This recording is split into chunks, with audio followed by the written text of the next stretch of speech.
আচ্ছা, তো এটা হলো আপনার কথা, ঠিক আছে।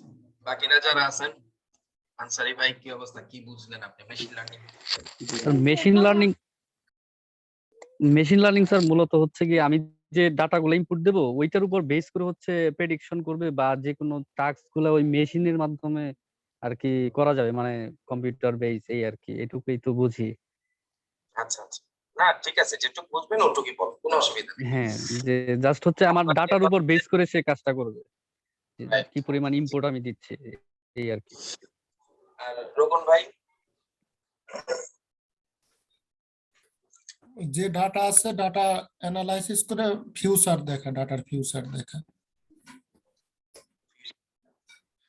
ঠিক আছে, বুঝতে পারছি। আচ্ছা, তো আমার হিসাবে মেশিন লার্নিং হলো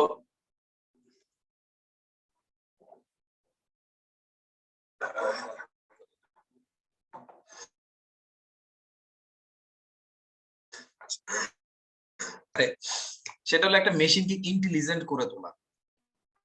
এখন আপনারা বলছেন যেটা, সেটা হলো সরাসরি একদম প্র্যাকটিক্যাল। যাই হোক, কেউ বলছেন অ্যানালাইসিস করবে, কেউ বলছেন ফিউচার বলা, কেউ বলছেন হয়তো যে আমি কাছাকাছি অ্যান্সার।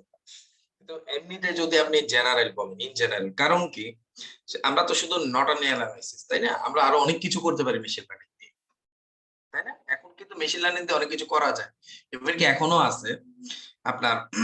এখন এমন জিনিসও আছে যেটা হলো আপনি টেক্সটে লিখে দিবেন, সেই অনুযায়ী কম্পিউটার নিজে থেকে ছবি তৈরি করে ফেলবে। টেক্সট লিখবেন যে হ্যাঁ আমি একটা সবুজ বৃক্ষ চাচ্ছি যেটা অনেক লম্বা হবে, আসমান দেখা যাবে, আপনি এই ধরনের কথা কিছু লিখে দিচ্ছেন, সে কি করতেছে অ্যাকচুয়ালি ছবি, মানে ওই অনুযায়ী সে ছবি কালেক্ট করে ছবি বানিয়ে ফেলতেছে। গাছ নিচ্ছে, আসমান নিচ্ছে, সূর্য নিচ্ছে, ঠিক আছে? তাহলে কি এটা কিন্তু এটা যে শুধু অ্যানালাইসিস ম্যাটারটা তা, হ্যাঁ, সে হচ্ছে ক্রিয়েটর, সে ক্রিয়েটও করতে পারতেছে, যে একটা ইমেজ ক্রিয়েট করতে পারতেছে সে, ঠিক আছে? তো এই হলো অবস্থা। মেশিন লার্নিং বলতে আমরা যেটা বুঝি সেটা হলো যে একটা মেশিনকে ইন্টেলিজেন্ট করে তোলা।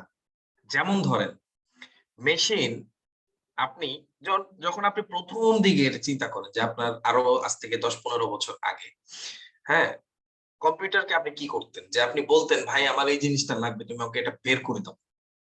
এই গুগলের কথাই যদি আমি বলি যে 2000 যখন 6, 7, 8 এরকম সময় যখন কেউ যদি গুগল ইউজ করে থাকে, সেখানে আমরা লিখতাম যে গুগল ভাই তোমাকে আমার এইটা দিতে হবে, সে দিত, ঠিক আছে কি? কিন্তু এখন যেটা হইছে দেখেন, আগে সে শুধু আপনাকে রেজাল্ট দিত, বাট এখন সে রেজাল্টের পাশাপাশি আপনি যা চাচ্ছেন তার চেয়ে তার আশেপাশে সামনে পিছনে মিলিয়ে আরো নতুন কিছু আপনাকে দেয়া যায় কিনা সে সেই চেষ্টাটা করে। তার মানে কি? সে এখন বুঝতে পারতেছে যে আপনি এখন এটা চাচ্ছেন, হয়তো পরবর্তীতে এইটার কাছাকাছি আরেকটা জিনিস আপনি চাইতে পারেন। হয়তো সিমিলার হতে পারে, বাট বা 50% সিমিলার হতে পারে, অথবা 100% সিমিলার হতে পারে, বা 10% সিমিলার হতে পারে, ঠিক আছে? কিন্তু ওই জিনিসটা হলো এটা, যে সিমিলারিটি বজায় রেখে সে আপনাকে কি করছে, ওই সিমিলার মানে টাইপ অফ জিনিস বা সিমিলার টাইপ অফ ক্যাটাগরির জিনিস আপনার সামনে সে তুলে ধরতেছে। যে আপনি হয়তো চিন্তা করছেন যে আপনি একটা স্পোর্টস কার দেখতেছেন, সে হয়তো আপনাকে চিন্তা করে যে আপনি হয়তো পাশাপাশি একটা ইয়েও দেখতে পারেন, কি বলে এটাকে, স্পোর্টস কার না দেখে হয়তো যে কি বলে যে বিলাসবহুল যে গাড়িগুলো আছে স্পোর্টস কার ছাড়া, দামি গাড়ি বা রয়্যাল গাড়ি যেগুলো আছে সেগুলো হয়তো আপনি দেখতে পান, সে আপনাকে হয়তো ওইটাও সাজেস্ট করতেছে। তো এটা কি একটা ইন্টেলিজেন্স, অথচ সে কিন্তু কি মেশিন, তাই না? আচ্ছা, তো এটাই হলো বেসিক কথাবার্তা, যে আমরা একটা মেশিনকে ইন্টেলিজেন্ট করে তুলবো।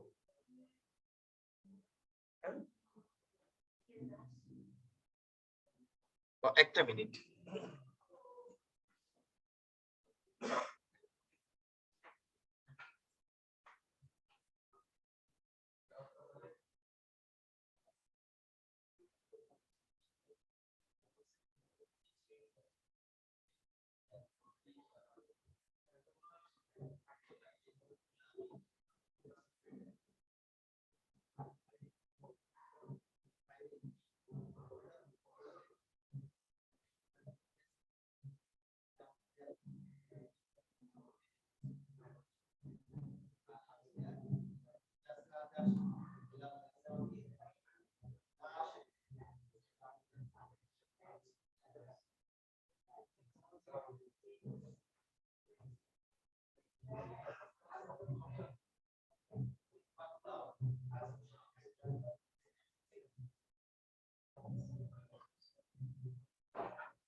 সরি, আচ্ছা আমরা কন্টিনিউ করি।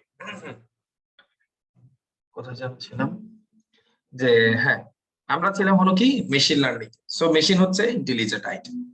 তো এই যে এখন ধরেন এর আগে মেশিনের যে ইন্টেলিজেন্সিটা ছিল সেটা হলো কিরকম? যেমন ধরেন আপনি বিভিন্ন ধরনের কন্ডিশনাল স্টেটমেন্ট গুলো লিখে তাকে ইন্টেলিজেন্ট করতেন। যেমন আপনি হয়তো এটা বললেন যে ভাই তুমি যদি 10 থেকে 100 এর ভিতরে এমন কিছু নাম্বার পাও তাহলে তুমি হচ্ছে এটাকে মানে এটাকে এই কাজটা করে দিবা, বা এই মানে আলাদা একটা কাজ করে দিবা, বা আপনি টার্গেটেড একটা স্টেটমেন্ট তাকে দিলেন যে তুমি আমাকে এটা করে দিবা। হুম। আসসালামু আলাইকুম। ওয়ালাইকুম আসসালাম। জি, কে বলছিলেন? ও, আসসালামু আলাইকুম ভাই, কেমন আছেন? ও আচ্ছা, আমি একটু ওই যে আপনার ক্লাস নিচ্ছিলাম, তো ক্লাসটা শেষ করে আপনাকে ফোন দিই। জি, জি, আসসালামু আলাইকুম। ওয়ালাইকুম আসসালাম।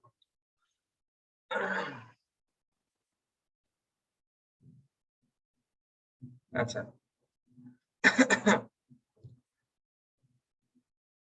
দুঃখিত, আসলে হয়েছে কি এত ঝামেলা থাকে এই আর কি। ঠিক আছে, তো আমরা মেশিনকে বললাম যে ভাই তুমি যদি এই কাজটা, যেমন একটা আপনি একটা কন্ডিশন লিখে দিলেন তাকে, জাস্ট একটা কন্ডিশন লিখে দিলেন, তুমি যদি এই কাজটা বুঝতে পারো তাহলে তুমি এই ধরনের একটা স্টেটমেন্ট লিখলা। আর যদি না হয় তাহলে কি তুমি অন্য একটা কাজ করলা। তাইলে কি এখন এখানে দেখেন, এখানে সে কি একটা ইন্টেলিজেন্ট পর্যায়ে আছে না?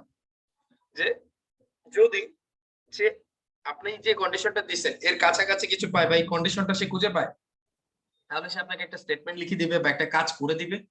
আর যদি সেটা না করতে পারে তাহলে সে অন্য একটা কিছু করবে। সো এটা কি তার ইন্টেলিজেন্সি। ঠিক আছে, এটা হলো তার ইন্টেলিজেন্সি। সো এইটা যদি আপনি তাকে না দেন, সে কিন্তু ইন্টেলিজেন্ট হইতে পারলো না। কারণ কি, সে নিজে থেকে কোনো ডিসিশন মেক করতে পারে না। ঠিক আছে, সে নিজে থেকে কোনো ডিসিশন মেক করতে পারে না। তো এই জায়গাটা, এই যে এখন ধরেন আমরা যদি চিন্তা করি এখন মেশিন লার্নিং এর যে ইস্যুটা, এখন যে মেশিন লার্নিং এর পর্যায়টা, সেটা হলো এরকম যে এখন আমরা তাকে কোনো কন্ডিশন দিতে হচ্ছে না। হ্যাঁ, এখন কোনো তাকে একটা কন্ডিশন দিতে হচ্ছে না। তাকে দিয়ে আমরা যেটা করতে পারতেছি সেটা হলো আমরা একটা একটা ওয়ার্কিং এরিয়া তৈরি করে আমরা তার মধ্যে কিছু একটা করতেছি। ধরেন যে কোনো একটা জব ডান করতেছি, সেই জব ডানের সময় তাকে বলে দিচ্ছি ভাই তোমাকে আমি যে জবটা দিচ্ছি এই জবটা তুমি করবা, এবং জবটা কমপ্লিট করার পরে এই রিলেটেড যদি ফিউচার কোনো কিছু থাকে সম্পাদন করার জন্য তোমার কাছে, সেটা যাতে তোমাকে আমার না বলতে হয়, তুমি সেই অনুযায়ী আমাকে একটা কিছু করে দিবা। মানে আরেকটা জব ডান দরকার হলে তোমাকে যাতে আবার সেকেন্ড টাইম আমাকে আবার এই জিনিসটা শিখাতে না হয়, তুমি সেম জবটাই আবার যদি কেউ করতে চায় তাহলে তুমি এটাকে কমপ্লিট করে দিবা। এবং আরো কিছু ব্যাপার হলো এরকম যে আমি যে টাইপের জব দিছি হুবহু সেই টাইপের জব হতে হবে তা না। আমরা হুবহু সেম টাইপের জব হতে হবে তা না। ঠিক আছে, হ্যাঁ, কিন্তু যে জবটা আমরা দিছি এই জবটা তুমি কমপ্লিট করে দিবে। হুবহু বলতে কোনটা, যে আমি যে কন্ডিশন দিছি হ্যাঁ এটা হলেই তুমি আমাকে এই কাজটা করে দিবা, কন্ডিশন সেমই হতে হবে বা সেম কন্ডিশন দিয়ে তোমাকে কাজ করতে হবে না।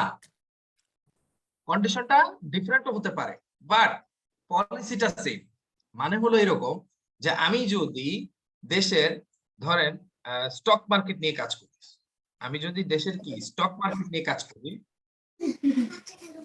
হ্যাঁ, আমি যদি দেশের স্টক মার্কেট নিয়ে কাজ করি তাহলে স্টক মার্কেট রিলেটেড যে কাজগুলো আছে সেই কাজটাই তুমি আমাকে কমপ্লিট করে দিবে। এখন স্টক মার্কেট নিয়ে বিভিন্ন ধরনের কাজই তো থাকতে পারে, এবং সেটা আমরা তাকে যদি শিখিয়ে নেই, সো ওই সেম কাজটাই বা সেম জবটাই পরবর্তীতে তাকে যাতে শিখানো না লাগে, সে যাতে এইটা থেকে আবার আপনাকে কাছাকাছি মানের একটা অ্যানালাইসিস বা কাছাকাছি মানের একটা রেজাল্ট সে দিতে পারে।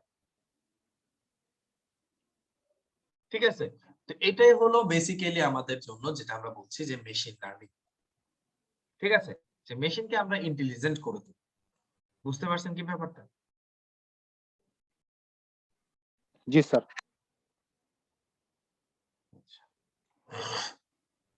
ফাইন। তো এবার আসেন, এবার আমরা একটা জিনিস পড়বো, সেটা হলো যে ধরেন তো মেশিনকে ইন্টেলিজেন্ট করতে হবে, রাইট? আচ্ছা, মেশিনকে কি উপায়ে আমরা ইন্টেলিজেন্ট করবো? এখন আমাদের তো আমরা যেটা বলছি যে তাকে ইন্টেলিজেন্ট করতে হলে তাকে একটা জব ডান করাতে হবে। সো ওই জব ডানে তো কিছু প্রসেস আছে, তাই না? প্রথম প্রসেসটা যেটা সেটা হলো যে ডেটা।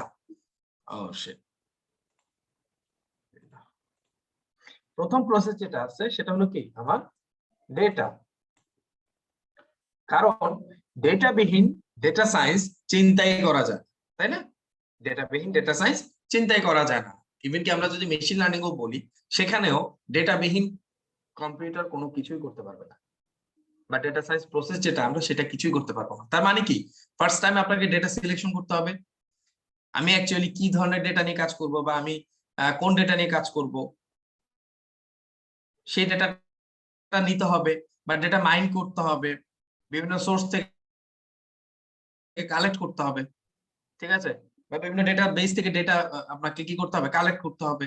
যেটাই হোক, আমার মূল উদ্দেশ্য হচ্ছে আমাকে ডেটা নিতে হবে, ঠিক আছে? তারপরে স্টেপটা কি? তারপরে স্টেপ হলো এবার এই ডেটাটাকে আপনি কি করবেন। ডেটাটাকে আপনি, মানে আমরা মেশিন লার্নিং এর একটা লাইফ সাইকেল দেখতেছি, ঠিক আছে? এই ডেটাটাকে আপনি অ্যাকচুয়ালি করবেনটা কি সেটা আপনাকে চিন্তা করতে হবে। তার মানে কি, সেটা হলো কি অ্যানালাইসিস, তাই না?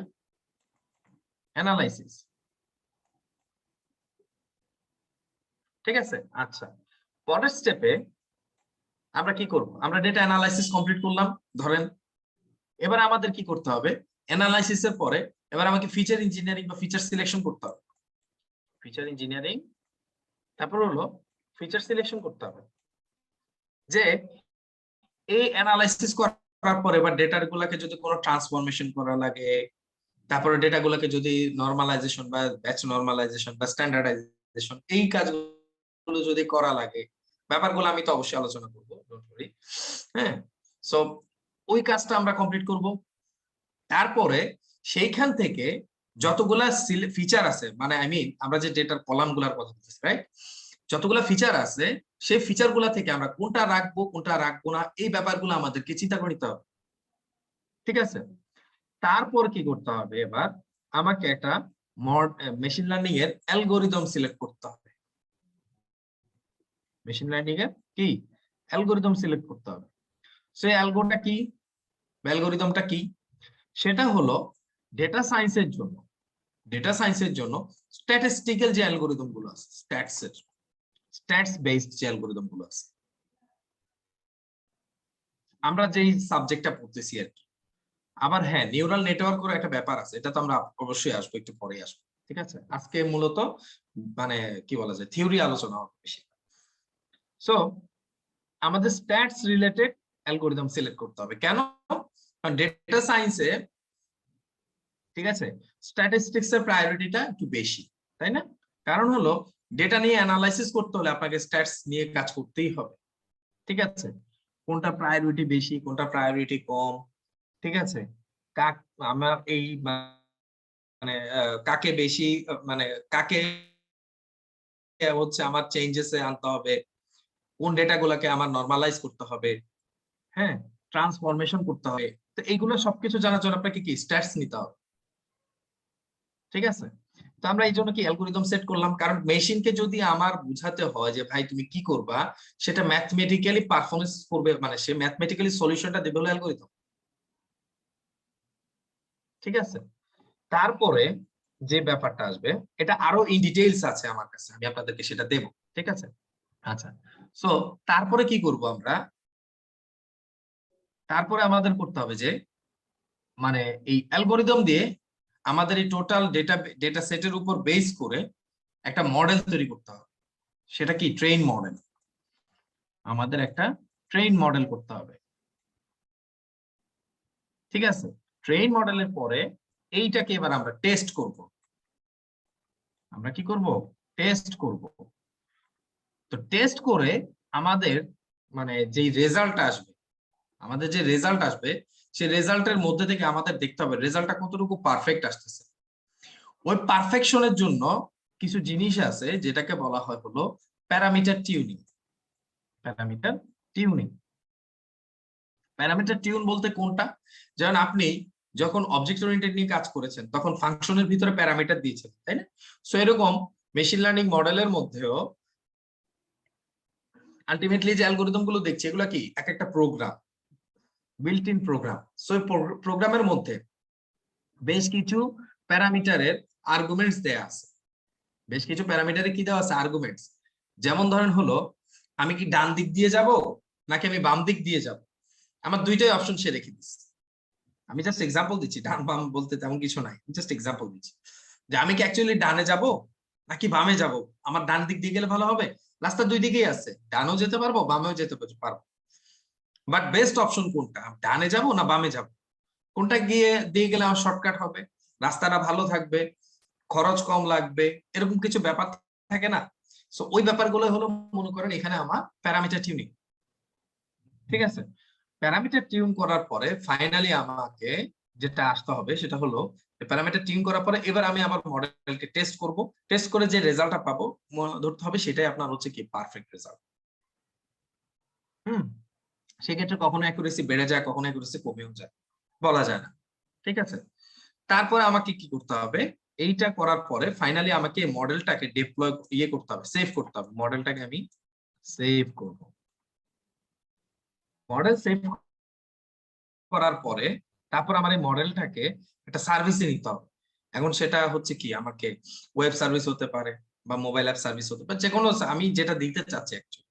ঠিক আছে, বা এটা ডেস্কটপ বেসড হতে পারে, যেটাই হোক, মানে আমি ওটা থেকে একটা সিস্টেম তৈরি করব, মডেল থেকে একটা সিস্টেম তৈরি করব। ঠিক আছে, এই সিস্টেমটা তৈরি করার পরে ফাইনালি আসবে হলো আমার ডিপ্লয় পার্ট। ফাইনালি আসবে আমার ডিপ্লয় পার্ট। ঠিক আছে, সো এই যে লাইফ সাইকেলটা আমরা দেখতেছি এটাই হলো মূলত আমাদের মেশিন লার্নিং লাইফ সাইকেল। এর মধ্যে আরো ডিটেলস আমি আলোচনা করেছি, আমার আছে, এটা আমি দিব আপনাদেরকে, আমি আজকে দেখাই দেব। ঠিক আছে, এই জায়গাটা কি বুঝতে পারছেন?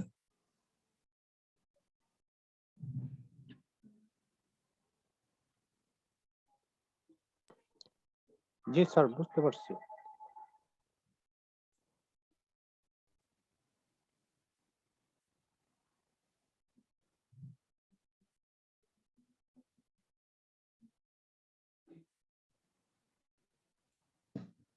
আচ্ছা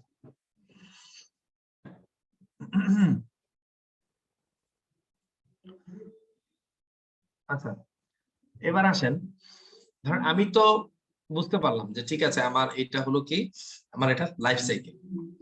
তো মেশিন লার্নিং এর যে একটা হিস্ট্রি, এই হিস্ট্রিটার মধ্যে আমরা আসি, তাহলে আমাদের বুঝতে সুবিধা হবে।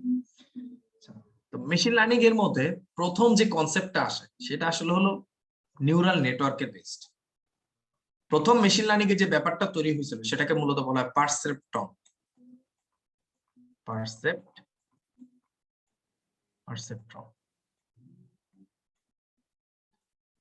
পারসেপ্ট্রন এটা বেসিক্যালি দেখতে কেমন ছিল?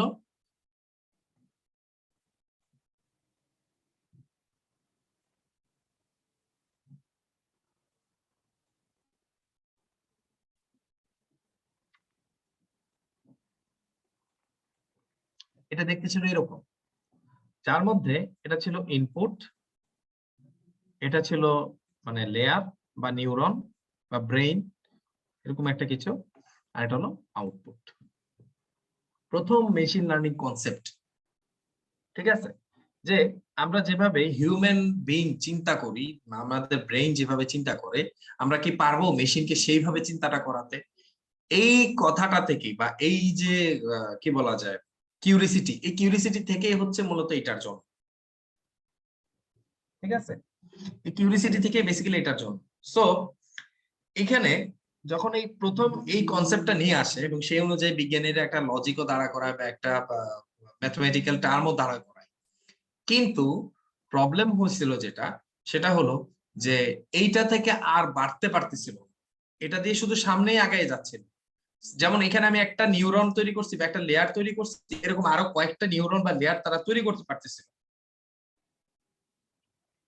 হ্যাঁ, এবং সেই অনুযায়ী একটা রেজাল্ট আসতেছিল।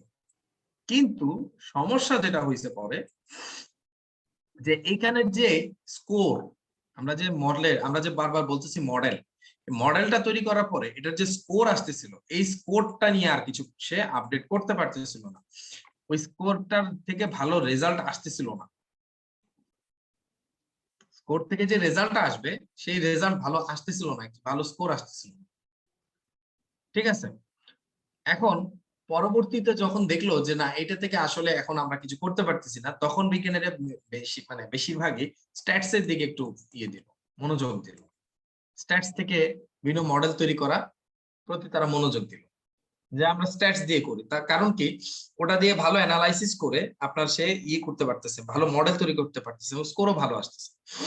এটা দিয়ে কিছু হচ্ছে না, যার জন্য 1950-এর বা ওই 59-এর দিকে যখন আপনার নিউরনের এই থিঙ্কিং থেকে হচ্ছে তারা আস্তে আস্তে সরে হচ্ছে স্ট্যাটিস্টিক্স এর দিকে তারা মূলত ঝুঁকে গেছিল। ঠিক আছে, তো এটা দিয়ে ভালোই রেজাল্ট আসতেছিল।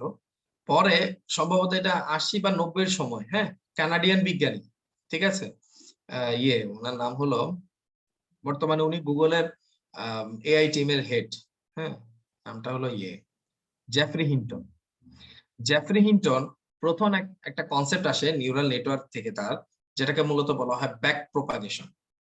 এই ব্যাক প্রোপাগেশন আসার পরে নিউরাল নেটওয়ার্ক আবার শক্তিশালী হয়ে ওঠে, বা এটা থেকে ভালো কিছু করার স্ট্যাটস থেকেও ভালো কিছু করার মতো তার অবস্থা অ্যাবিলিটি তৈরি হয়ে যায়।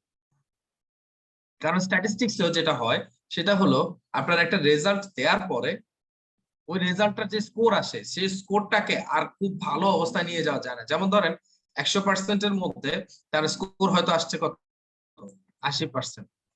সো এই 80% থেকে তাকে আবার আপডেট করাটা তার জন্য টাফ হয়ে যাচ্ছে।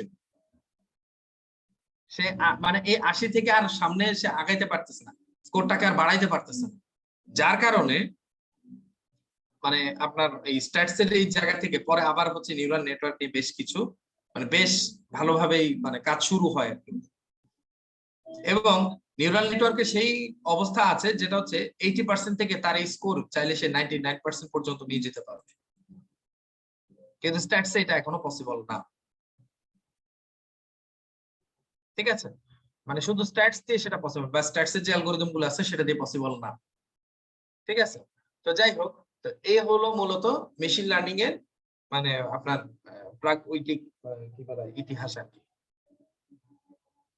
ঠিক আছে, তো পারসেপট্রন মেশিন লার্নিং এর যে মডেল স্ট্যাটস, এটা তো আমরা বুঝতেই পারছি, তাই না?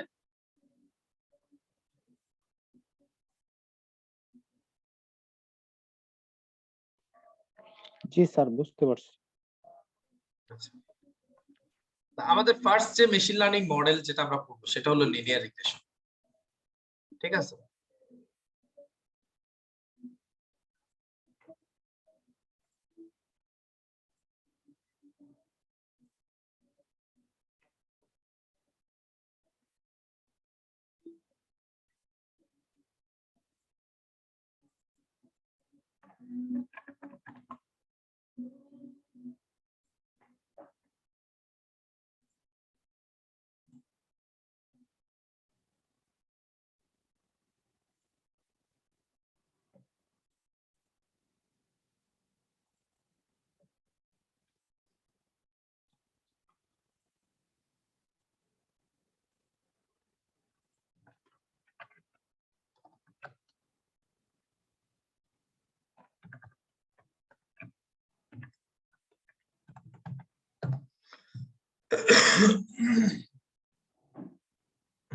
আচ্ছা, সো আমাদের ফার্স্ট অ্যালগরিদম, ঠিক আছে, সেটা হলো লিনিয়ার রিগ্রেশন।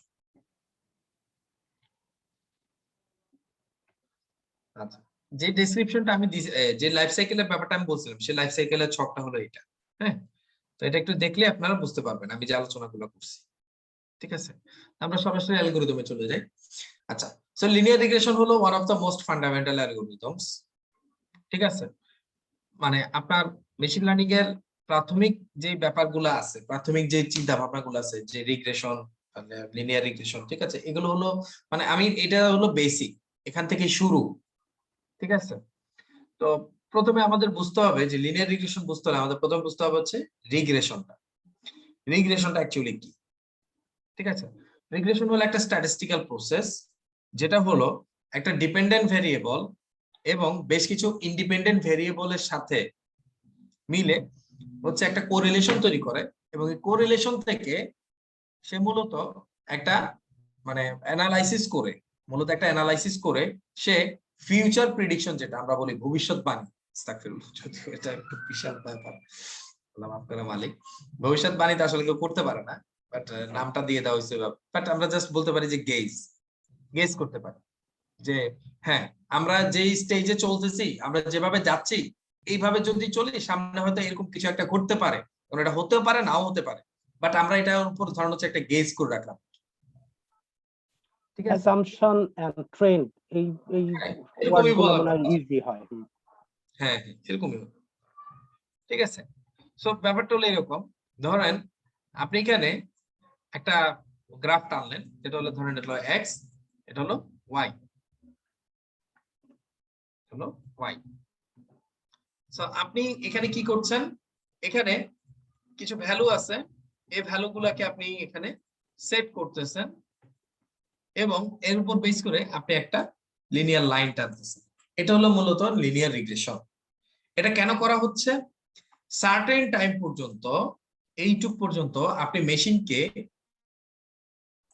একটা কিছু শিখিয়ে দিচ্ছেন, একটা জব ডান করে দিচ্ছেন, ঠিক আছে, মেশিনকে একটা জব ডান করে দিচ্ছেন। আপনি চাচ্ছেন এবার পরবর্তী স্টেজে যদি এই অবস্থায় চলে, ঠিক আছে, প্রবাবিলিটি যদি এরকমই থাকে, তাহলে আরো 10 বা 15 স্টেপ সামনে গেলে আমার কি হতে পারে সেটার উপর আমাকে একটা রেজাল্ট দাও। তার মানে হলো ধরেন আপনার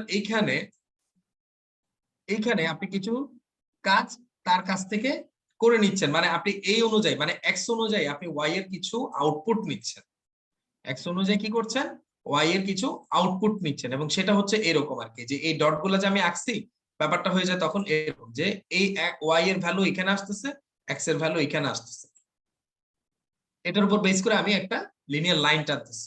এখন এইটা যদি পারি আমরা, তাহলে আমরা কি এইখানে আমাদের যে ভ্যালুস গুলো আমরা দেব, তার উপর বেস করে কি আমরা চাইলে এখান থেকে কি হতে পারে সেটা আমরা ফাইন্ড আউট করতে পারবো না? ব্যাপারটা হচ্ছে এরকম আর কি। ব্যাপারটা হলো জাস্ট এরকম যে এক্স এর এই জায়গাটা যদি আমরা কিছু একটা ইনপুট দেই, তাহলে সেই অনুযায়ী ওয়াই এর এই ছক বরাবর আমাদের আউটপুটটা কি হতে পারে সেটা আমরা এখান থেকে ফাইন্ড আউট করবো। তার মানে কি, এটা একটা রেশিও, একটা স্টেপ ধরতে পারে, বা প্রবাবিলিটি, রাইট? যে এই থেকে এর প্রবাবিলিটি গুলো হচ্ছে এরকম আউটপুট, সেই অনুযায়ী এইটা ইনপুট দিলে প্রবাবিলিটি মানে প্রবাবিলি এই জায়গাটার আউটপুট হবে এরকম। ঠিক আছে, এই হলো বেসিক্যালি রিগ্রেশন, এটাই হলো রিগ্রেশন। ঠিক আছে, তো আমরা কি রিগ্রেশনটা কি বুঝতে পারছি?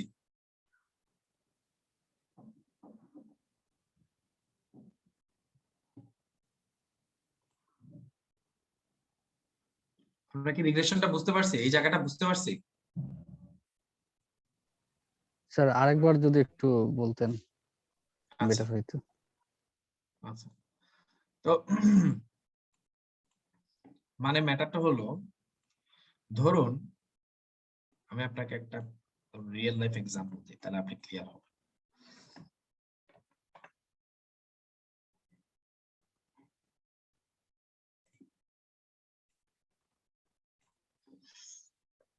হোয়াইট স্পেস জানি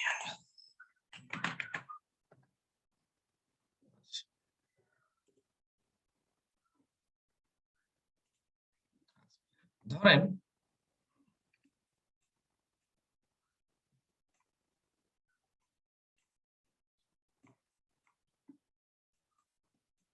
আচ্ছা, এ হলো এক্স, এ হলো ওয়াই, এ হলো জিরো, যেটা হলো এক্স এবং ওয়াই এর কম্বিনেশনের জিরো। বুঝতে পারছেন? আচ্ছা, ধরেন আমি আপনাকে বললাম যে আনসারি ভাই, যে আপনার কাছে আমি 100 টাকা দিলাম, আপনার কাছে আমি 100 টাকা দিলাম, আপনি ঢাকা যান বা আপনি কোন একটা জায়গায় যান, সেখানে গিয়ে আপনি কয়েকদিন স্টে করেন। আচ্ছা, এখন আপনি ঢাকা আসলেন, ঠিক আছে, ঢাকা এসে আপনি এবার কি করলেন, একটা হোটেল রুম বুকিং করলেন। আচ্ছা, এখন হোটেল রুম বুকিং করতে গিয়ে আপনি কি করবেন? আপনি কি 100 টাকার জায়গায় আপনি কি 150 টাকা দামের হোটেল রুম বুকিং করবেন? আমি আপনাকে খরচে দিয়েছি 100 টাকা, আপনি কত টাকার রুম বুকিং করতে পারেন? মানে আপনি কি 150 টাকার রুম বুকিং করবেন? না স্যার, 100 টাকারটাই করবো। আচ্ছা, 100 টাকা বা তার চেয়ে কম। কারণ কি, আপনাকে তো চলতে হবে, ধরে না। হ্যাঁ, আচ্ছা, আপনি কি করলেন? আপনি সে ফর এক্সাম্পল আপনি 20 টাকার একটা রুম বুকিং করলেন 100 টাকা দিয়ে। আচ্ছা, কিন্তু আমি যদি আপনাকে সেখানে 200 টাকার দিই, আপনাকে খরচ দিলাম 200 টাকা, আপনি তখন কি করবেন? আরেকটু বেটার কোয়ালিটির কিছু চিন্তা করবেন, রাইট? তো ধরে নিলাম আপনি 40 টাকার রুম বুকিং করলেন, আমি আপনাকে দিলাম 500 টাকা, সেই অনুযায়ী আপনি যদি আসেন তাহলে আপনি কি 100 টাকার একটা রুম বুকিং করলেন। দেখেন ব্যাপারটা একটু গ্র্যাজুয়ালি জিনিসটা কিভাবে মানে সামনে যাচ্ছে। আমি আপনাকে ধরেন 1K দিলাম, 1000 টাকা দিলাম, সে অনুযায়ী আপনি কি করলেন, ধরেন 200 টাকার রুম বুকিং করলেন। তার মানে কি একটা ব্যাপার দেখেন তো, আপনাকে আমি যদি 100 টাকার রুম দিই, আপনি 20 টাকার করলেন, আপনাকে 200 টাকা দিলাম, আপনি 40 টাকার করলেন, আপনাকে 500 টাকা দিলাম, আপনি 100 টাকার করলেন, 1000 টাকা দিলাম, আপনি 200 টাকার রুম বুকিং করলেন। এখন কি আমরা একটু আন্দাজ করতে পারি না যে আনসারীর হাতে যদি 1000 টাকার বদলে আমরা আনসারীকে ধরাই হলো 5000 টাকা দিই, সে কি করবে? সে হয়তো তখন কি করবে যে 500 টাকার জায়গায় 5000 টাকা দিয়ে সে হয়তো 1000 টাকার একটা রুম সে বুক করতে পারে। আমরা কি এটার উপর সমীক্ষা করে আমরা কি এই জিনিসটার একটা ডিসিশন আসতে পারি না? ব্যাপারটা কি বুঝতে পারছেন আপনি এখন? জি স্যার, বুঝতে পারছি। হ্যাঁ, মানে ব্যাপারটা হচ্ছে এ- একদম ক্লিয়ার কনসেপ্ট যে আপনি যেভাবে চলতেছেন, আপনার যে চলার যে অবস্থা, সেই অবস্থার আলোকে আমরা একটা মানে প্রবাবিলিটি বের করতে পারি যে যেহেতু আনসারি ঢাকায় গিয়ে এত টাকা পেয়ে সে এই টাকার রুম গুলা বুক করছে, তাইলে সে তার হাতে যদি এত টাকা দেয়া হয় ইন ফিউচারে, সে এত টাকা দামের একটা হোটেলে থাকতে পারে বা একটা রুমে থাকতে পারে, রাইট?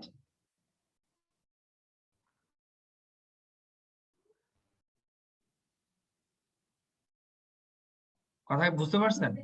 হ্যাঁ স্যার, বুঝতে পারছি। একদম ক্লিয়ার কিনা? হ্যাঁ, একদম ক্লিয়ার।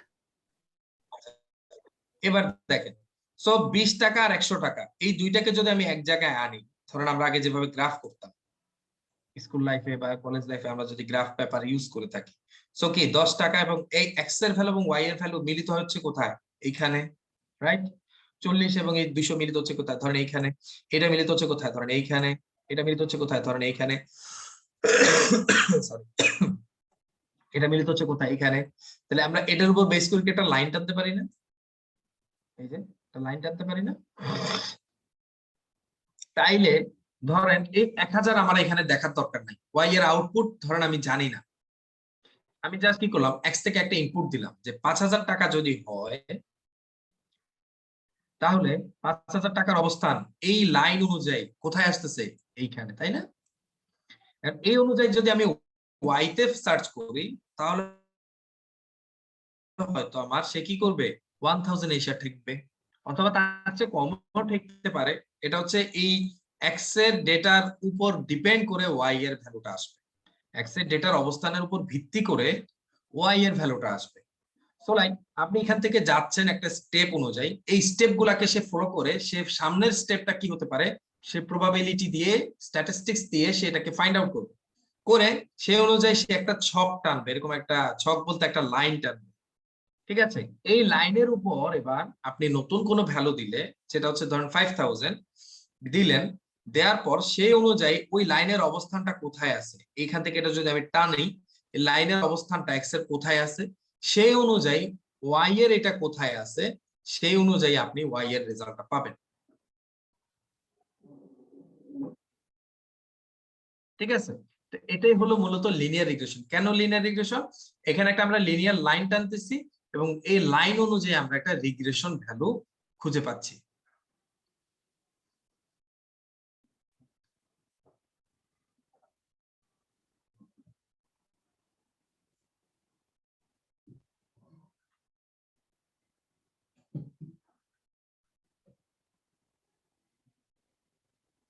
ঠিক আছে, তো এই হলো বেসিক্যালি লিনিয়ার রিগ্রেশন। এখন কি পুরো কনসেপ্টটা ক্লিয়ার কিনা?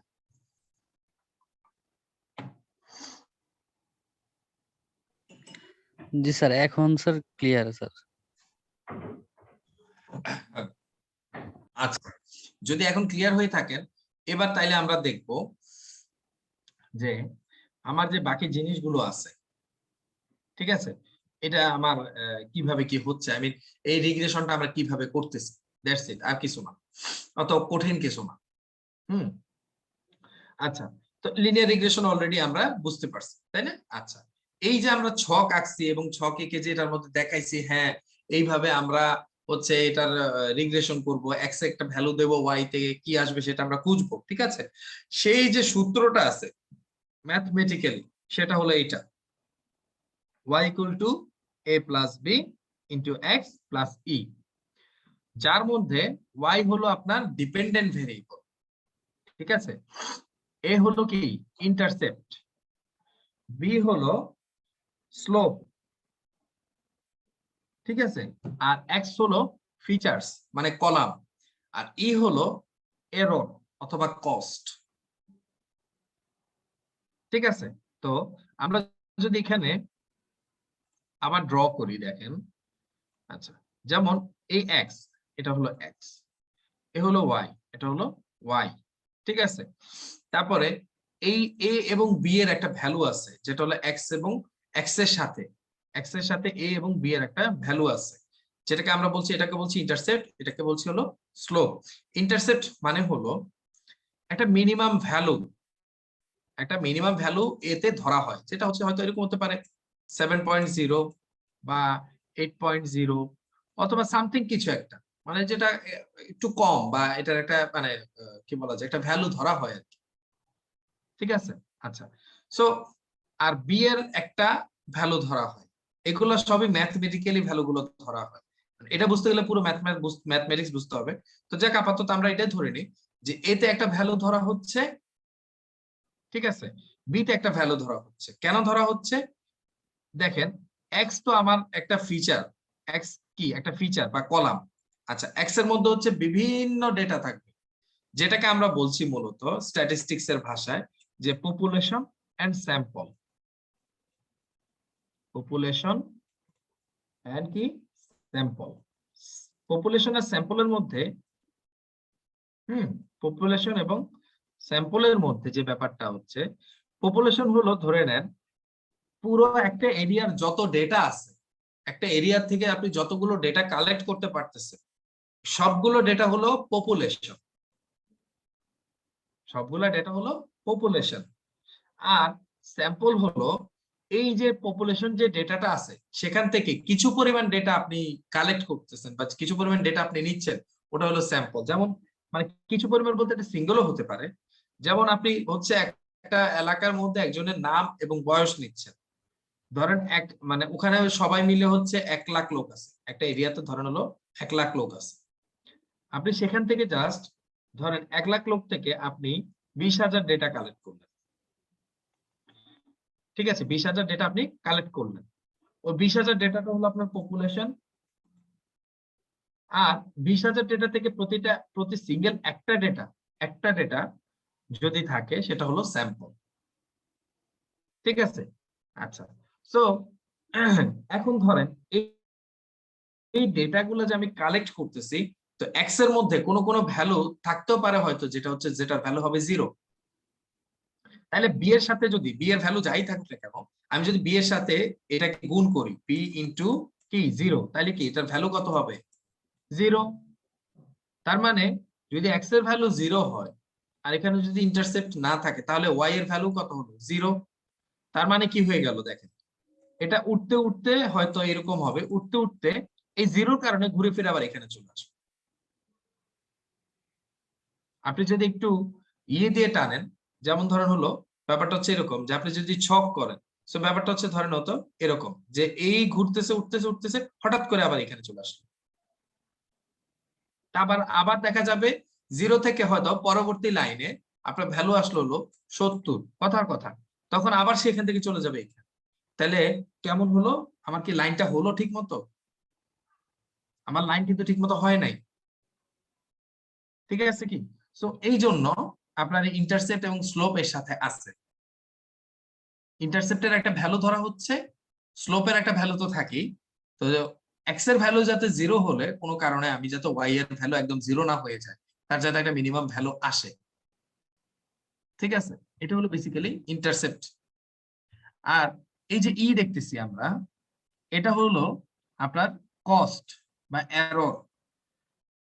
যেমন আপনি চাচ্ছেন, আপনার ইচ্ছাটা কি? আপনার ইচ্ছা হলো আমার অ্যাকুরেসি একদম 100% আসবে, আমার যে রেজাল্ট সেটা 100% সঠিক আসবে, একদম সঠিক আসবে, তাই না?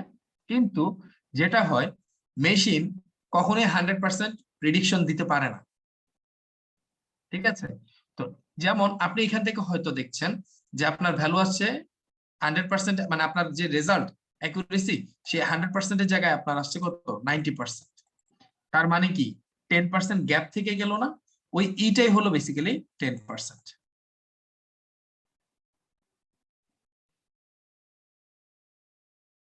ঠিক আছে? এই ইটাই হলো বেসিক্যালি 10%। তো এই জায়গাটা ক্লিয়ার কিনা বলো?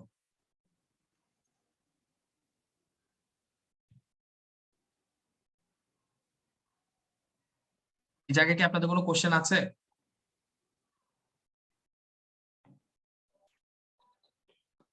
না স্যার, কোয়েশ্চেন নাই। আচ্ছা, এটা গেল। এবার আসি আমরা একটু প্র্যাকটিক্যালি বুঝি, প্র্যাকটিক্যাল জিনিস দিয়ে আমরা ব্যাপারটা বুঝি।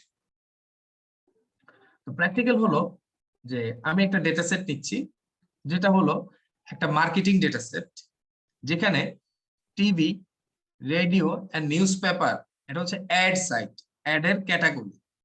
আমরা যে বিভিন্ন অ্যাডভার্টাইজমেন্ট করি, অ্যাডভার্টাইজমেন্টের ক্যাটাগরি। এই অ্যাডভার্টাইজমেন্ট যে তিনটা আছে, এই তিনটার উপর বেস করে আমি যদি কোনো ইনভেস্ট করি, মার্কেটিং বা সেলসে ইনভেস্ট করি, হ্যাঁ, সেলস বাড়ানোর জন্য, মার্কেটিং এর জন্য আমি ইনভেস্ট করি অ্যাডভার্টাইজমেন্টের পিছনে, তাহলে আমার সেলটা কি পরিমাণ হতে পারে বা সেলটা কত হয়েছিল সেটার একটা data। মানে টিভিতে, রেডিওতে এবং নিউজ পেপারের উপর বেস করে আমি এখানে যে টাকাটা ঢালতেছি সেটার উপর বেস করে আমার সেলস কত আসছিল। তো এখানে দেখেন একটা ডেটা আছে, এই যে এটা হলো মূলত আমার ডেটা সেট। এগুলো তো আমরা আগেই জানি, তাই না? ম্যাটপ্লটলিব, পান্ডাস, পিকলকে এটা আমরা পরে আলোচনা করব, বাট পান্ডাস, ম্যাটপ্লটলিব তো আমরা জানি। আচ্ছা, সেটা দিয়ে আমরা কি করলাম, ডেটাটাকে কল করলাম, রাইট? আচ্ছা, এখন দেখেন এখানে টিভি, রেডিও, নিউজ পেপার, এই তিনটার উপর বেস করে আমি সেলসটা আমি ফাইন্ড আউট করব। সো এখানে আমার এগুলো হলো কি এক্স, এগুলো হলো কি x1, x2, x3, আর এটা কি আমার সেলস, তাই না? x1, x2, x3, আর এটা হলো আমার কি y, ঠিক আছে? আলটিমেট টার্গেট হলো আমাদের এই তিনটা ইন্ডিপেন্ডেন্ট ভ্যালুর, এই ভ্যারিয়েবলের উপর ডিপেন্ড করে আমি এই ডিপেন্ডেন্ট ভ্যারিয়েবলটা কত আসবে সেটা আমাকে খুঁজে বের করা। আচ্ছা, তো আমাদের গোলটা কি? গোলটা হলো এই তিনটাতে আমরা টাকা ঢালবো, সেই অনুযায়ী আমাদের সেলস কত আসবে সেটা আমরা ফাইন্ড আউট করবো, এটা হলো আমাদের গোল। আচ্ছা, তাইলে আমরা যদি এখন যাই, তো এই যে দেখেন আমাদের ফিচার্স কি, টিভি, রেডিও, নিউজ পেপার, এটা তো আমরা জানি। আচ্ছা, এবার আমরা যাই এইখানে। তো এখানে যে অবস্থাটা আমরা দেখতেছি এখন, আসলে আমরা যদি এখানে একটু তাকাই, যে টিভির জন্য সেলস, তারপরে নিউজ পেপারের, রেডিওর জন্য সেলস, আর নিউজ পেপারের জন্য সেলস, তিনটার ছক আছে আমার কাছে, ঠিক আছে? এই তিনটার জন্য কি আছে, সেলস এর ছক আছে। এখন আমি মূলত দেখতে চাচ্ছি যে টিভিতে কি পরিমাণ টাকা, টিভিতে আমি যে পরিমাণ টাকা ইনভেস্ট করছি তাতে আমার সেলস কেমন ছিল, রেডিওতে আমি যে পরিমাণ টাকা ইনভেস্ট করছি তাতে সেলস কেমন ছিল, আর নিউজ পেপারের উপর যে পরিমাণ ইনভেস্ট করছি তাতে আমার সেলস কেমন ছিল। কারণ আমরা যদি একটু ছকের দিকে ভালো করে তাকাই, এবং আমরা যেই রিগ্রেশনের যে কনসেপ্টটা নিছি সেই কনসেপ্টের উপর বেস করে যদি আমরা কোনো ডিসিশন মেক করি, তাহলে আমরা এখান থেকে দেখি কি বুঝতেছি ব্যাপারটা। আমরা বুঝতেছি যে টিভির জন্য সেলস কি একটা পজিশন, পারফেক্ট একটা পজিশনে আছে, রাইট? যে আমি টিভিতে যদি এই টাকা ইনভেস্ট করি তাহলে আমার সেলস এত পরিমাণ বেড়ে যায়, সেলস এত পরিমাণ হচ্ছে। রেডিওতে আমি যে পরিমাণ ইনভেস্ট করছি তার জন্য সেলস এই পরিমাণ হচ্ছে, এবং নিউজ পেপারে যা হচ্ছে তাহলে সেলস এই পরিমাণ হচ্ছে। এখন এখানে আমরা ডিসিশন মেক কি করতে পারি, যে এখানে একটা লিনিয়ার কন্ডিশন আছে, টিভি যেভাবে আমরা অ্যামাউন্ট বাড়াচ্ছি সেলও ঠিক ওই পরিমাণ উঠতেছে, রাইট? কিন্তু রেডিওতে যখন তাকাচ্ছি তখন দেখা যাচ্ছে সেল যেমন আবার উঠতেছে তেমন আবার ডাউনও আছে, তাই না? তার মানে এটার কোরিলেশন আমরা কত বলতে পারি, অলমোস্ট 50%। হয়তো সেল উঠতেছেও আবার কিছু ডাউনও আছে, ঠিক আছে, কিছু পরিমাণ সেল ডাউনও হয়েছে, বাট এখানে ম্যাক্সিমামটা আবার উঠছে, 50-60% হয়তো ধরা যেতে পারে। বাট নিউজ পেপারের দিকে আমরা যদি তাকাই তাইলে দেখেন তো সেল আমার যেমন উপরেও আছে নিচেও আছে, মানে ইভেন কি এমনও হচ্ছে যে আমি জিরো কোনো টাকা ইনভেস্ট করিনি তারপরে আমার সেল কি হয়েছে, মানে নিচেও আছে সেল, যেটা হচ্ছে যে এই যে যেমন ধরেন হচ্ছে $500 হয়তো, কিন্তু এমনও হয়েছে আবার এই যে $2500 আমার কি হয়েছে, সেল হয়েছে। তার মানে কি এইখানে কোনো এনসিউরিটি দেওয়া যাবে না যে আমি টাকা ইনভেস্ট করলেই আমার এখানে সেল বেড়ে যাবে, রাইট? ব্যাপারটা এরকম হবে না, আমরা যে ডিসিশন মেক করি ব্যাপারটা কি এরকম হচ্ছে না, যে আমরা এখান থেকে দেখে বুঝতে পারতেছি যে এখানে আমার ডেটা থাকলেও যে ডেটাটা আছে সেটা এমন না যে আমি এখানে টাকা ঢালবো আর আমার সেল বেড়ে যাবে। এখান থেকে দেখে আমরা আসলে এরকম কোনো ডিসিশন আমরা নিতে পারতেছি না, ঠিক আছে? সো আলটিমেট কথা যেটা সেটা হলো যে আমরা পারফেক্ট একটা কোরিলেশন খুঁজে পাচ্ছি কোথায়, এইখানে টিভির সাথে, কিন্তু রেডিওর সাথে 50 বা 60%, আর নিউজ পেপারের সাথে কি একদম 0% হতো, ঠিক আছে? তো এইভাবে হলো বেসিক্যালি আমরা একটা ডিসিশন মেকিং করব যে আমার এখানে কোরিলেশনটা কেমন আর সেই অনুযায়ী আমার আউটপুটটা কি আসতে পারে, আলটিমেট গোল যেটা, ঠিক আছে? আচ্ছা ফাইন, এবার একটু আমরা নিচের দিকে যাই। নিচের দিকে গিয়ে দেখেন এখানে আমরা কয়েকটা কোশ্চেন সেট করছি। কোশ্চেন নিয়ে একটা কি, what's the relationship between ads and sales, ঠিক আছে? আচ্ছা এখানে একটা আছে how generic, a generic question shall be how the company should optimize the spends on advertising to maximize the sales, right? তো আলটিমেট গোল আমরা যেটা বলছিলাম সেটা তো এটাই, রাইট? আচ্ছা কিন্তু এর মধ্যে আরো কিছু জানা মানে কোশ্চেন জেনারেট হয় যে কি পরিমাণ রিলেশনশিপ আছে এইটার জন্য আমরা তা আমাদের দেখতে হবে, তারপরে এই রিলেশনশিপটা কতটুকু পারফেক্ট বা প্রমিনেন্ট, তারপরে আলাদা আলাদা অ্যাড টাইপের জন্য সেলস এর কন্ট্রিবিউশনটা সেলস এর জন্য কেমন, তারপরে প্রতিটা অ্যাড মানে এখানে তো অ্যাড টাইপস গুলা যেমন টিভি রেডিও সেলস, আবার প্রতিটা অ্যাড আলাদা আলাদা করে কতটুকু কন্ট্রিবিউশন করছে সেলস এর সাথে, তারপরে আমরা এটার উপর বেস করে কি আমরা একটা এক্সপেন্স প্রেডিকশন করতে পারবো কিনা যে অ্যাডভার্টাইজমেন্টে আমাদের কি পরিমাণ কস্ট আসতে পারে, রাইট? এইটা দেখে আমরা তাই হচ্ছে একটা মানে এই ধরনের কোশ্চেন গুলোই আমরা জেনারেট করতে পারি। আর কিছু যদি থাকে সেটা আপনাদের মাথা থেকে হয়তো আসতে পারে। আচ্ছা তো আমরা এইখানে এই কোশ্চেন গুলারই অ্যান্সার খোঁজার চেষ্টা করব। তো এটার জন্য প্রথমে আমরা যেটা দেখতেছি সেটা হলো সিম্পল লিনিয়ার রিগ্রেশন। আজকে আমরা জাস্ট এইটুকু বুঝে তারপর আমরা স্টপ করব, কারণ পড়ার ব্যাপার আছে এই আর কি। আমরা আগে ভালো করে এই জিনিসটা বুঝি। সিম্পল লিনিয়ার রিগ্রেশন মানে জাস্ট সিঙ্গেল একটা ফিচার দিয়ে, যেমন ধরেন টিভি অথবা রেডিও অথবা নিউজ পেপার, যে কোনো একটা সিঙ্গেল ফিচার দিয়ে আমি এখানে রিগ্রেশনটা বোঝার চেষ্টা করব। তো এইখানে দেখেন আমার একটা কোশ্চেন আছে, একটা ইয়ে আছে যে simple linear regression is a method for predicting A quantitative response using a single feature, quantitative response, ঠিক আছে? Single feature, the mathematical equation is y equals to beta 0 plus beta 1x, এটা হচ্ছে simple linear রিগ্রেশনের সূত্র। এখানে আমরা এররের কোনো issue আনি নাই, যে সিম্পল লিনিয়ার রিগ্রেশনটাই আগে বুঝতেছি। So what do terms represent, এখানে কি কি রিপ্রেজেন্ট হচ্ছে তো আমরা অলরেডি বলছি, রাইট? y হলো ডিপেন্ডেন্ট ভেরিয়েবল বা টার্গেট ভেরিয়েবল, x হলো ফিচার, তারপরে বিটা 1 হলো কোএফিশিয়েন্ট আর beta 0 is intercept. So beta 1টা কোএফিশিয়েন্ট অথবা স্লোপ যে কোনো একটা বলা যায়। আচ্ছা so beta 0 and beta 1 are model coefficients, মডেলের কোএফিশিয়েন্ট হলো কি beta 0 beta 1 x, beta 1 sorry beta 0 আর beta 1, To create a model, we must learn the values of these coefficients. আমরা এই ভ্যালুগুলোকে মানে বিটা 0 বিটা 1 টাকে আমাদের ভালো করে বুঝতে হবে।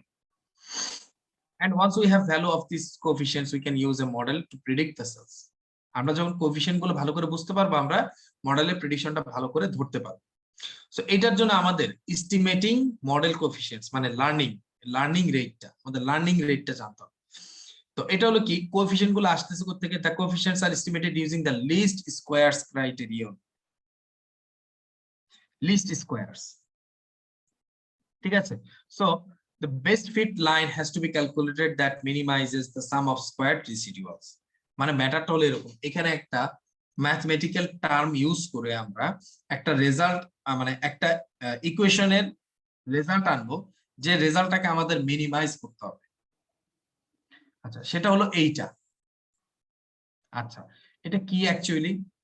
ম্যাটারটা হলো লিস্ট স্কয়ারস বলতে বোঝাচ্ছে এক্স এবং ওয়াই এর মানে মিনিমাইজ একটা রেজাল্ট, এক্স এবং ওয়াই এর মিনিমাইজ একটা রেজাল্ট। সেটা আমরা কোত্থেকে পাবো? এক্স এবং ওয়াই, কিন্তু বারবার বলতেছি এক্স এবং ওয়াই। সো এক্স এবং ওয়াই এর মিনিমাইজ রেজাল্টটা কি হতে পারে? আচ্ছা, সেটা আমরা বুঝি। এই যে দেখেন, আমরা একটু আগে কি বলছি যে আমাদের মূল টার্গেট হলো এক্স এবং ওয়াই এর উপর বেস করে আমরা কি করব, এখানে ভ্যালুগুলোকে সেট করব। যেমন এখানে এক্স এর ভ্যালু, রাইট, এখানে কি ওয়াই এর ভ্যালু, সেই অনুযায়ী আমরা এখানে কি ডট গুলা সেট করব বা ভ্যালুস গুলা। ধর এটা হলো আমার কি এক্স এবং ওয়াই এর ভ্যালু, রাইট। এখানে আমার কি এক্স এবং ওয়াই এর ভ্যালু আছে এখানে আমার, ঠিক আছে। সো এক্স এবং ওয়াই এর যে ভ্যালু গুলো, এটা কিসের ভ্যালু? যেমন এক্স এর ভ্যালু কত সেই অনুযায়ী আমি একটা ছক টানছি, ওয়াই এর ভ্যালু কত সেই অনুযায়ী একটা ছক টানছি। এই দুইটা কোথায় গিয়ে মিলিত হয়েছে, সেই ডটটাই হলো এটা, ঠিক আছে। আচ্ছা, তো ধরেন এখন এই যে এখন ধরেন, সো আমরা এই যে ডট আছে, ডট গুলোর উপর বেস করে আমাদের কি করতে হবে? একটা বেস্ট ফিট লাইন টানতে হবে, লিনিয়ার লাইন, যেটা একটু আমি দেখাইছি। এখন এই লাইনটা হবে কি? এই লাইনটা হবে এখান থেকে, যেমন ধরেন লাইনটা একটা না কয়েকটা হতে পারে, এটা এটা এটা। কথা হলো এই লাইনটা যেদিক দিয়ে যাক না কেন, আমরা কি করব, মানে এটা হচ্ছে জাস্ট এক্সাম্পল স্বরূপ এই লাইনগুলো টানবো। তারপর আমাদের যেটা করতে হবে, এক্স এবং ওয়াই এর উপর বেসড করে আমার যে ডেটাটা আছে, এই ডেটাটা থেকে এই যে লাইন আছে, এই লাইনের যে একটা দূরত্ব আছে, সেই দূরত্বটার একটা হিসাব করতে হবে, একটা ডিস্টেন্সটা আমাকে, এটার যে ডিস্টেন্স আছে, যেমন ধরেন এটা হচ্ছে ডট, এই যে লাইন আছে, এই লাইন থেকে এই ডিস্টেন্সটা কতটুকু সেটা আমাকে একটা হিসেব করতে হবে, যেটাকে আমরা বলতেছি মূলত লিস্ট স্কয়ারস, ঠিক আছে। এটার জন্য এই যে ভ্যালুটা দেখতেছেন আপনি, যেমন এই হচ্ছে কি আমার, এই হচ্ছে আমার মানে ডট, যেটাকে বলা হচ্ছে অ্যাকচুয়াল ভ্যালু। আর এই ডটটা যখন এই লাইনের সাথে এখানে এসে মিলিত হয়েছে, এই জায়গাটা, ঠিক আছে, এটাকে মূলত বলা হচ্ছে আপনার প্রেডিক্টেড ভ্যালু, ঠিক আছে। যে জায়গাটা আমার এখানে যে জায়গাটা, সেটা হলো বেসিক্যালি আমার অ্যাকচুয়াল ভ্যালু বলতে কি, এক্স এবং ওয়াই এর কোঅর্ডিনেটে যে ভ্যালুটা এখানে তৈরি হয়েছে সেটা। আর প্রেডিকশন ভ্যালুটা কোনটা, যেটা আমি লাইন টানার পরে এই ভ্যালুর সাথে এই লাইনের এখানে যে দূরত্বটা আমি এই যেখানে মিলিত হয়েছে, সেই যে জায়গাটা, ওটা হলো মূলত প্রেডিক্টেড ভ্যালু। এইটার জন্য আমার এইখানে যে ডিসটেন্সটা তৈরি হয়েছে, এই ডিসটেন্সটাকে মূলত বলা হচ্ছে রিসিডিউয়ালস, ঠিক আছে। এই ডিসটেন্সটা হচ্ছে মূলত কি রিসিডিউয়ালস। সো রিসিডিউয়ালসটাই হলো মূলত এই ডিসটেন্সের যে ডিসটেন্সটাকে আমরা হিসাব করে আমরা একটা রেজাল্টে আসবো। যেমন ধরেন এই লাইন, এই লিনিয়ার লাইন, এই যে লিনিয়ার লাইন, যেমন ধরেন এই লিনিয়ার লাইন হলো L1, এই লিনিয়ার লাইন হলো L2, আর এই লিনিয়ার লাইন হলো L3। তিনটা লিনিয়ার লাইনের উপর এই রিসিডুয়াল হিসাব করে, এই রিসিডুয়াল শুধু একটা যে তা না, যতগুলা ডট আছে প্রত্যেকটা ডটের রিসিডুয়াল এখানে হিসাব হবে, প্রত্যেকটা ডটের। এবং পরবর্তী স্টেজে এটাকে সাম করা হবে, এই লিনিয়ার লাইনের জন্য যে প্রেডিক্টেড ভ্যালুস আছে সেইটার সাম, এটার জন্য যে রিসিডুয়াল আছে সেইটার সাম, এটার জন্য যে রেসিডুয়াল আছে সেটা সাম, সবগুলো মিলে একটা যোগ হবে। তো L1 এর জন্য যে ভ্যালুটা আসবে, ধরে নেন এটা আমি পাইছি হলো 200,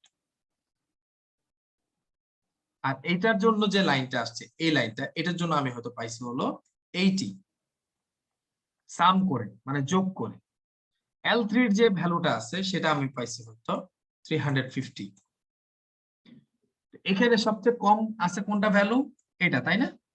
যদি এই ভ্যালুটা সবচেয়ে কম হয়ে থাকে তাহলে এটাই হলো আমার বেস্ট ফিট লাইন, এবং আমি যখন টানবো লাইনটা তখন আমাকে বেস্ট ফিট লাইন হিসেবে, ধরে নেন এটা তো L2, এই বেস্ট ফিট লাইন হিসেবে এটাই হচ্ছে আমি সিলেকশন করবো, এটা আমার বেস্ট ফিট লাইন, কারণ এইখানে কস্ট সবচেয়ে কম, এইখানে কস্টটা সবচেয়ে কম, যার কারণে আমি এটাই হলো আমার বেস্ট ফিট লাইন, এটা থেকে আমি বেস্ট রেজাল্টটা পেয়ে যাব। ঠিক ঠিক আছে, তাহলে এখানে আমার কি হলো, এটা আসতেছে কি হিসেবে, এই ডিসটেন্সটাকে আমি হিসেব করব, ডিসটেন্সটাকে হিসেব করার পরে আমার যে সাম অফ লিস্ট স্কয়ার যেটা হবে, লিস্ট স্কয়ারের টোটাল সাম, যেটাকে আমরা বলছি সাম অফ লিস্ট স্কয়ার, ঠিক আছে, এই সাম অফ লিস্ট স্কয়ার যেটা হবে সেটা থেকে সবচেয়ে কম যে ভ্যালুটা আমরা পাবো সেই ভ্যালুটাকে আমরা বেস্ট ফিট লাইন ধরে আমরা লিনিয়ার রিগ্রেশন মডেলটা তৈরি, এবং দেখেন সেই ম্যাথমেটিক্যাল যে ইকুয়েশনটা সেটা এখানে আছে, যেমন এটা হচ্ছে ডিসটেন্স, ডিসটেন্সটা আসতেছে কোথা থেকে, এক্স এবং ওয়াই এর অবস্থান থেকে, এক্স এবং ওয়াই এর অবস্থানে আসার পরে এবার ইকুয়েশনে যদি আমরা আসি, সো এ হচ্ছে ওয়াই, এ হচ্ছে এক্স, পরবর্তীতে যদি আমরা ইকুয়েশন করতে যাই তাহলে ব্যাপারটা হবে এই যে আমরা যদি এখানে সামেশন করি, যে দেখেন, ঠিক আছে, এ এন হলো টোটাল নাম্বার, হুম, এটা হলো টোটাল ফিচার, ঠিক আছে, আর এটা হলো কি এক্স এবং ওয়াই এর কোঅর্ডিনেটে যে ভ্যালুটা আসছে সেটা, এটা হচ্ছে কি, যেটা হলো আপনার ইয়ে করার পরে, এটাকে কি বলে না, ডেরিভেটিভ করার পরে, ডেরিভেটিভ না সরি, এখানে এক্স দেওয়ার পরে ডেরিভেটিভ না সরি, এখানে এক্স টাকে আমরা এখানে গুণ করে দিলাম, ঠিক আছে। তো এভাবে হলো আমরা মূলত এই হিসাব আমরা করব, এটার মাধ্যমে আমরা এখান থেকে বেস্ট ফিট লাইনটাকে, ঠিক আছে। সো এই যে দেখেন অলরেডি এখানে একটা এক্সাম্পল দেয়া আছে, আমি সেই অনুযায়ী যে ম্যাথমেটিক্স যেটা করা লাগবে সেটাও করে দেয়া আছে।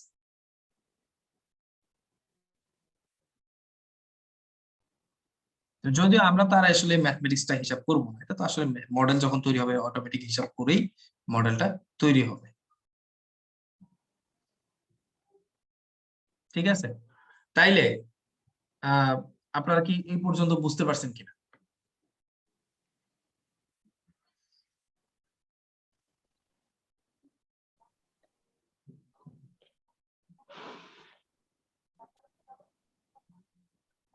জি স্যার, প্র্যাকটিক্যালে গেলেই আর বাকিটুকু ক্লিয়ার হয়ে যাবে, এমনি বুঝতে পারছি। প্র্যাকটিক্যাল তো অনেক পরের ব্যাপার, আগে থিওরি শেষ করতে হবে। থিওরি আলহামদুলিল্লাহ আলহামদুলিল্লাহ স্যার বুঝতে পারছি, তবে এই সামেশন এগুলা ভাল লাগে ভাল লাগে না।